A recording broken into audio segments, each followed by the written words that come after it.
Acercar a los consumidores los productos aragoneses de calidad es el objetivo de Aragón Alimentos Nobles. El pequeño comercio se ha sumado a esta campaña con la que se pondrá en valor la marca Aragón. Lo que pretendemos es colaborar con el comercio de proximidad porque tiene una gran cercanía y está muy imbricado en la vida social, tanto de las ciudades como sobre todo de los pueblos, y entonces son básicos para hacer llegar los alimentos que elaboramos los industriales a los consumidores. Enviarles ese mensaje a los consumidores de que lo que venden en las tiendas asociadas a Ecos, con ese servicio, ese trato y esa especialización, son alimentos de calidad, que mejor alimentos de calidad que los alimentos aragoneses, que también en estos momentos donde también hay que ahorrar energía, se nos dice pues que mejor que consumir en el comercio de proximidad y productos de aquí de Aragón. Esta campaña busca sobre todo unir los puntos de venta físicos y digitales mediante diversas acciones y recordar a los consumidores las ventajas de todos estos alimentos nobles.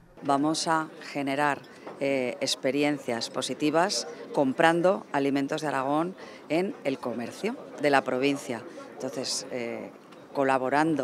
colaboración público-privada y colaboración también transversal entre departamentos y direcciones generales como turismo, como comercio, a quienes agradecemos su implicación, y por supuesto todos los gremios de la Federación Ecos. Además, apostar por los alimentos aragoneses tendrá premio, y es que se sortearán experiencias gastronómicas, turísticas y culturales entre todos los consumidores.